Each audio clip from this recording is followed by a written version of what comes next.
back who are sort of standing on the street, if we can just all come forward, everyone just take one big step forward so we can use all the space. We want to make sure that everyone in the back is able to see and hear us clearly.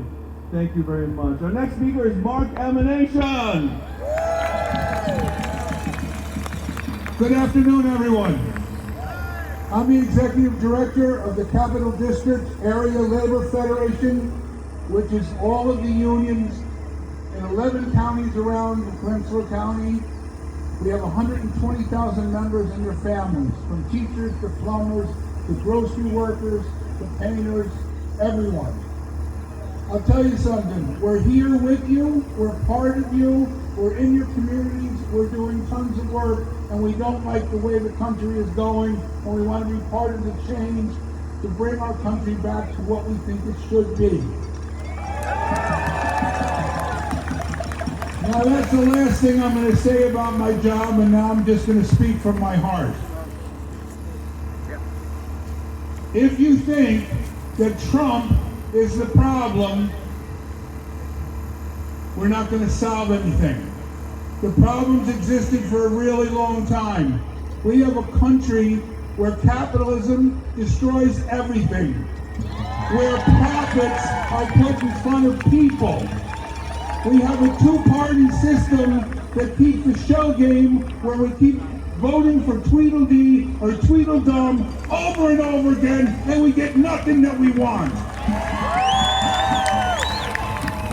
We need to build a movement of millions and millions of people to say not what we're against, but what we're for. Myself, I'm for a world without violence. Myself, I'm for a world where there's no such thing as illegals.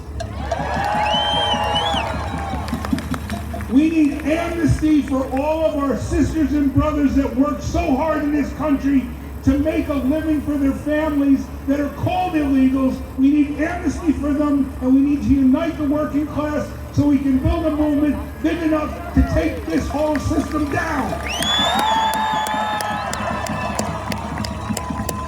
We do not need a war in Venezuela.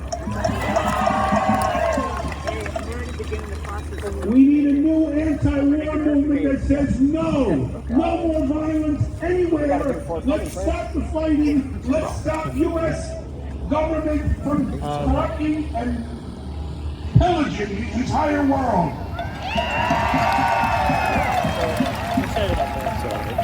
We need a place where every single one of us, no matter who we are, feels safe in our homes and our communities, where our LGBTQ folks are not being terrorized by the government and by the powers that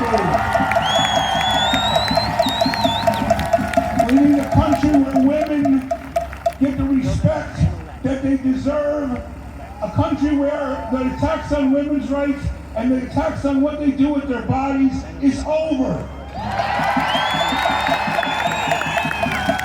We need a country where if you work or you can't work, you still have a house, you still have health care, you still have education, you still have food to eat.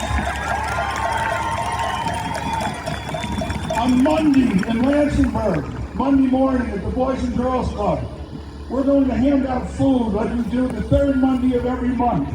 350 families come out up there and they get food for a week. Who are the families? 30% of them are women with children. 70% of them are elderly folks, mostly women, who got cheated out of jobs and paychecks, and now their Social Security and retirement is based on that fact, and they can't afford to eat, pay their rent, etc., etc. This is in the richest country in the history of the world. And we can't feed our people, we can't house our people, we can't take care of our people. So all of that has to change.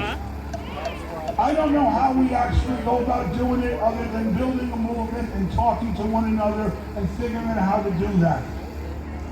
In closing, I want to just say one thing that I heard years ago.